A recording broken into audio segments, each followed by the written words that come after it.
নমস্কাৰ স্বাগতম জনাইছো মোৰ ইউটিউব চেনেললৈ আজিৰ ভিডিঅ'ৰ বিষয়বস্তু তৃতীয় শ্ৰেণীৰ ইংৰাজী বিষয়ৰ লেসন নম্বৰ 1 ক্লাউডছ কবিতাটিৰ পেজ নম্বৰ 19 ৰ পৰা 23 লৈ জিমানপুৰ পঢ়ি দিবলগীয়া আছে আটাইবোৰ পঢ়ি দিয়াৰ লগতে জিমানবোৰ প্ৰশ্ন আছে আটাইবোৰৰ উত্তৰ সহ কৰি দিয়া হৈছে যদি এই ভিডিঅ'টো চাই ভাল লাগে তেন্তে লাইক কমেন্ট শেয়াৰ কৰিব আৰু যদি মোৰ চেনেলটোলৈ নতুনকৈ আহিছে তেতিয়াহলে সাবস্ক্ৰাইব কৰিবলৈ নাপাহৰিব আৰু তৃতীয় শ্ৰেণীৰ কোনো ভিডিঅ'ৰ ইনফৰমেশন পাই থাকিবৰ কাৰণে মোৰ চেনেলৰ নটিফিকেশন বেল আইকনটো ক্লিক কৰিবলৈ নাপাহৰিব এতিয়া আহকচোন পলম নকৰি ভিডিঅ'টো আৰম্ভ কৰো এতিয়া আমি এই ভিডিঅ'টো আগবাঢ়িছো পৃষ্ঠা নং 19 ৰ পৰা অৰ্থাৎ পেজ নং 19 ত এতিয়া আমাক কি দিয়া আছে আমি হেখিনি চাই লৈছো 14a let's read কি দিছে আমাক পঢ়ো আহা It was a hot summer day in the month of April অৰ্থাৎ কি কৈছে এইটো এটা এপ্ৰিল মাহৰ গৰমৰ দিন The school reopened after Bohag Bihu holidays Bohag বিহুৰ বন্ধৰ পিছত স্কুল আকৌ খুলিছিল Bohag Bihu is celebrated in Assam in the spring season অসমত বহাগ বিহু উৎসৱটো spring season মানে হৈছে বসন্ত ঋতুত পালন কৰা হয় two girls দুজনী ছোৱালী Barasha and Mausumi were walking to school বৰষা আৰু মৌচুমীয়ে স্কুললৈ গৈ আছিল suddenly হঠাতে Barasha stopped walking বৰষা ৰখি দিলে Then she walked over to a tree and cheered with joy. তাই তাৰ পিছত গছডালৰ ওচৰলৈ গ'ল আৰু গৈ পিনি তাই আনন্দতে চিঞৰিব ধৰিলে বা আনন্দ পালে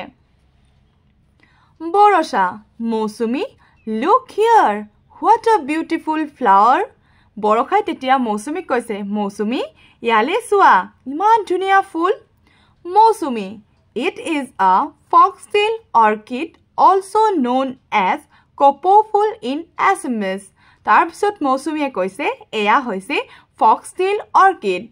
ইয়াক আমি অসমীয়াত কপৌফুল বুলি জানো Do you know that it is our state flower তুমি জানানে এয়া আমাৰ জাতীয় ফুল যে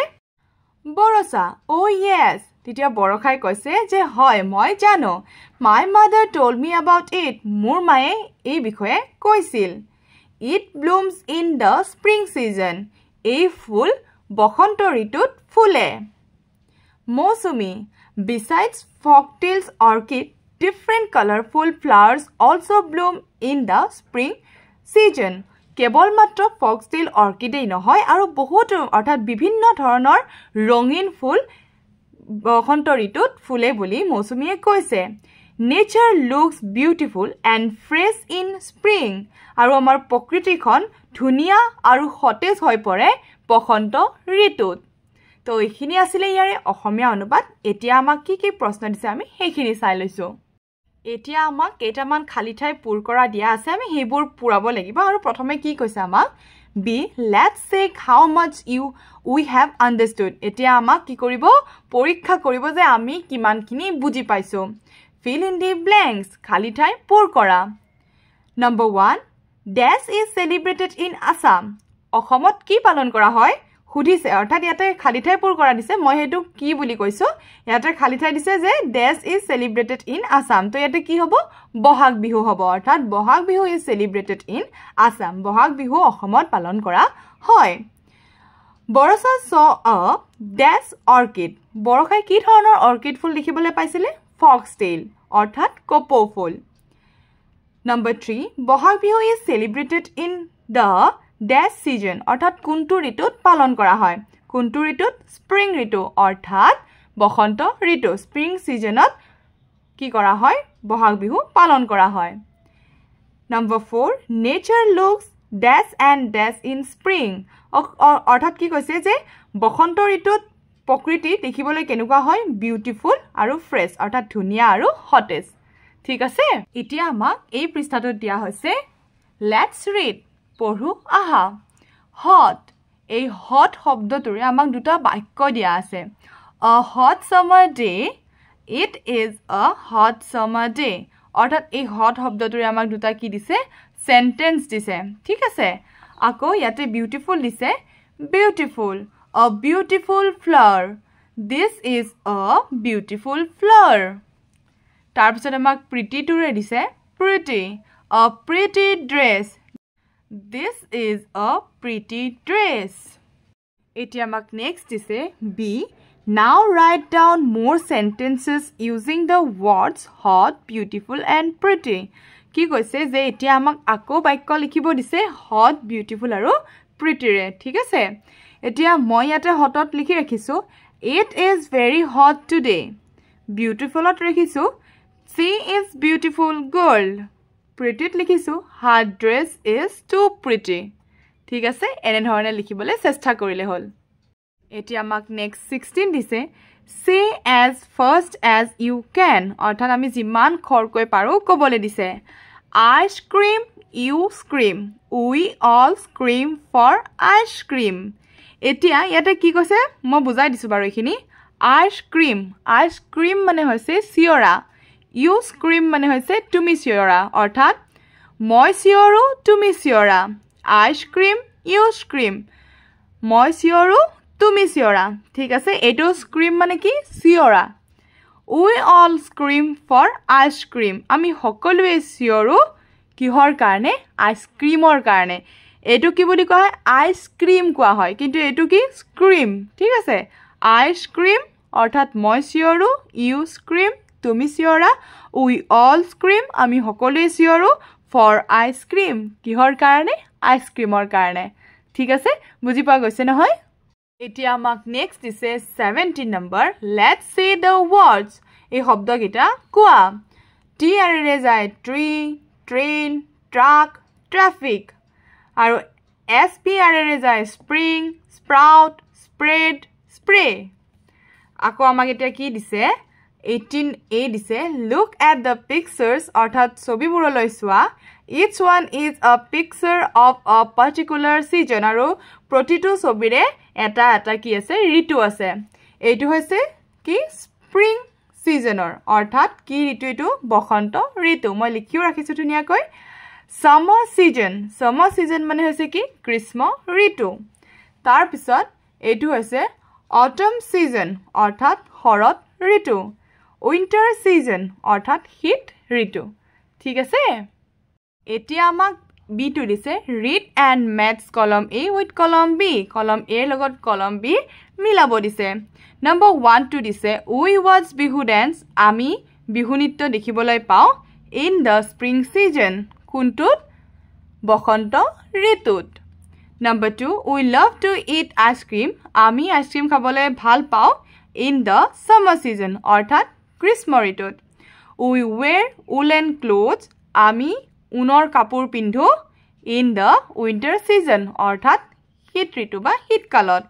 We like to sail paper boats. আমি কাগজৰ নাৱেৰে খেলি ভাল পাও in the rainy season. কেতিয়া বৰষুণৰ সময়ত। এতিয়া আমাক next দিছে C. Share with your friend which season you like the most and why. Now write down at least 2 things you like to do and 2 things your friend likes to do. এতিয়া মই কি ভাল পাও মই হেখিনি ক'বলৈ চেষ্টা কৰিম বাকি মোৰ ফ্ৰেন্ডে কি ভাল পাব হেতু তোমালকে নিজৰ অৰ্থাৎ তোমালোকৰ ফ্ৰেন্ডে কি ভাল পাব হেখিনি তোমালকে নিজে লিখিবা আৰু তোমালকেও নিজে কি ভাল পাও হেখিনি লিখিবলৈ চেষ্টা কৰিবা এতিয়া মই কেৱল মাত্ৰ মই কি ভাল পাও হেখিনিহে লিখিম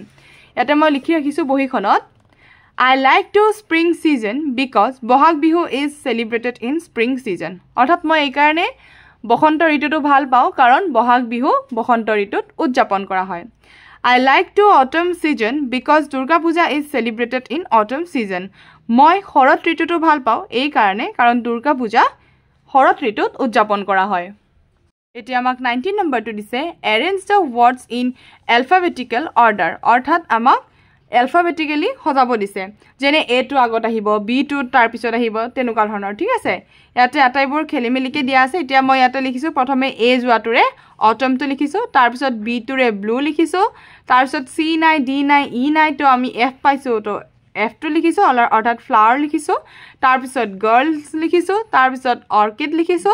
তাৰ পিছত sheep লিখিছো তাৰ পিছত tree লিখিছো আৰু একেবাৰে হেকত আমি white লিখিছো এতিয়া আমাক 20 নম্বৰটো দিছে look at the pictures ছবিসমূহলৈ চোৱা Put a tick in the box to show what you should do in the winter season. তাত টিক মাৰ্ক দিব দিছে যেটো তুমি শীতকালত কৰা Put a cross in the box to show what you should not do in winter. আৰু যেটো তুমি winter অৰ্থাৎ ঠাণ্ডা দিনত নকৰা বা শীতকালত নকৰা হেতু তোমাক ক্ৰছ চিন দিব দিছে এটো হৈছে ক্ৰছ চিন দিছো কাৰণ এই লৰাটোৱে আইসক্ৰীম খাই আছে আইসক্ৰীম জানো আমি ঠাণ্ডা দিনত খাম না খাও তো ইয়াতে আমি ক্ৰছ চিন দিছো যেহেতু আমি সোয়েটাৰ টুপি সব পিন্ধি যাও হয়নে ঠাণ্ডা দিনত সেই কাৰণে এটোত কি মাৰ্ক দিছো টিক মাৰ্ক দিছো তাৰ পিছত আমি শীতকালত জুই পাও সেই কাৰণে আমি এটো টিক মাৰ্ক দিছো কিন্তু আমি শীতকালত জানো বৰষুণত ভিজি থাকিম তো এটোত আমি কি দিছো ক্ৰছ চিন দিছো তাৰ পিছত নেক্সট আমাক কি দিছে Now say and write down one more thing that we do in the winter season. আমি আৰু কি এটা মানে ঠাণ্ডা দিনত বা শীতকালত আমি কৰো হেতু লিখিব দিছে এতিয়া মই ইয়াতে কি লিখিছো we celebrated Magh Bihu in the winter season আমাৰ একেবাৰে প্ৰিয় কি মাঘ বিহু আৰু মাঘ বিহু আমি কোনটো সিজনত পালন কৰো উইন্টাৰ সিজনত হয়নে অৰ্থাৎ শীতকালত আমি মাঘ বিহু উদযাপন কৰো সেই কাৰণে মই এটো লিখি থৈ দিছো যেটো মই ভাল পাও বাকি তোমালোকে কি ভাল পাও হেতু তোমালোকে নিজে নিজে লিখিবলৈ চেষ্টা কৰিবা বাকি আমি নেক্সট ভিডিওত পেজ নম্বৰ 24 ৰ পৰা আলোচনা কৰিম তেন্তে আজিৰ কাৰণে থ্যাংক ইউ ফৰ ওয়াচিং